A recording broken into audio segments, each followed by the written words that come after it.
નમસ્કાર, હું છું નેન્સી અને તમે મારી સાથે જોઈ રહ્યા છો અપડેટ કોર્નર. એટીએમ સહિતના નિયમોમાં બદલાવ તમારા ખિસ્સાનો ભાર વધારશે. ઉનાળામાં મે મહિનાની ગરમી દઝાડશે, સાથે દેશમાં કેટલાક નિયમોમાં પણ મોટો બદલાવ થતા લોકોની ચિંતામાં વધારો થશે. આગામી મે મહિનાની 1 તારીખથી કેટલાક મહત્વના ફેરફાર લાગુ થવા જઈ રહ્યા છે. મે મહિનાથી એટીએમના વ્યવહારો અને રેલવે બુકિંગમાં ટિકિટને લઈને કેટલાક મહત્વના બદલાવ કરવામાં આવ્યા છે, જે 1 મે થી લાગુ થશે. આ ફેરફાર તમારા ખિસ્સાના ભાર પણ વધારી શકે છે. તો એટીએમમાં ઉપાડ પર ચૂકવણી પડશે કિંમત.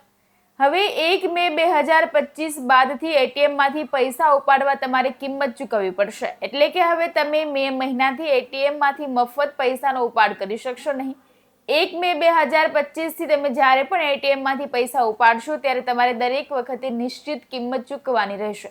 એટલે કે કહી શકાય કે એટીએમમાંથી પૈસા ઉપાડવાની મફત સુવિધા આપવામાં આવતી હવે તે બંધ થઈ અને હવે તમારે પ્રત્યેક ઉપાડ ઉપર 19 રૂપિયા ચૂકવવા પડશે. અગાઉ 17 રૂપિયા ફી લેવાતી હતી. તેમજ બેલેન્સ ચેક કરવા માટે હવે 6 રૂપિયાના બદલે 7 રૂપિયાની ચૂકવણી કરવી પડશે. બીજું, રેલવે ટિકિટ બુકિંગમાં ફેરફાર. મુસાફરોએ હવે પોતાના પ્રવાસને લઈને અગાઉથી જ આયોજન કરવું પડશે. અનેક વખત મુસાફરો પોતાની વેઇટિંગ ટિકિટ સાથે મુસાફરી કરતા હતા. હવે આ નિયમમાં બદલાવ કરાયો છે. 1 મે 2025 પછી જનરલ કોચમાં જ વેઇટિંગ ટિકિટ માન્ય રહેશે.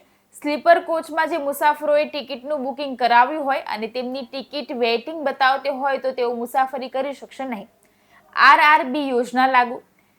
એક રાજ્ય એક આરઆરબી યોજના 1 મે 2025 થી લાગુ થશે. આ યોજના ગ્રાહકોને વધુ લાભ આપશે અને બેન્કિંગ સેવાઓમાં પણ સુધારો થશે. આ યોજના અંતર્ગત દરેક રાજ્યમાં બધી પ્રાદેશિક ગ્રામીણ બેંકોને એક સાથે જોડીને એક મોટી બેંક બનાવવામાં આવશે અને દેશના 11 રાજ્યો એટલે કે આ ફેરફાર યુપી, આંધ્રપ્રદેશ, પશ્ચિમ બંગાળ, બિહાર, ગુજરાત, જમ્મુ અને કાશ્મીર, કર્ણાટક, મધ્યપ્રદેશ, મહારાષ્ટ્ર, ઓડિશા અને રાજસ્થાનમાં આ યોજના લાગુ કરવામાં આવશે. બીજું, એલપીજી સિલિન્ડરના ભાવમાં ફેરફાર. સામાન્ય રીતે દરેક મહિનાની 1 તારીખે એલપીજી સિલિન્ડરના ભાવની સમીક્ષા કરવામાં આવતી હોય છે. વર્તમાન સમયમાં ઉદ્ભવેલ સ્થિતિના કારણે એલપીજી સિલિન્ડર ભાવમાં વધારો થઈ શકે છે. એલપીજી ગેસ સિલિન્ડરમાં થતા ભાવ વધારો તમારા ખિસ્સા પર જરૂર અસર કરશે. આગળ વાત કરીએ તો એફડી અને બચત ખાતાના વ્યાજ દરોમાં ફેરફાર. 1 મે 2025 થી એફડી અને બચત ખાતાના વ્યાજ દરોમાં પણ સામાન્ય ફેરફાર જોવા મળી શકે છે. આરબીઆઈ દ્વારા 2 વાર રેપો રેટ ઘટાડ્યા પછી મોટાભાગની બેંકોએ બચત ખાતા અને એફડી પરના વ્યાજ દરોમાં ઘટાડો કર્યો છે.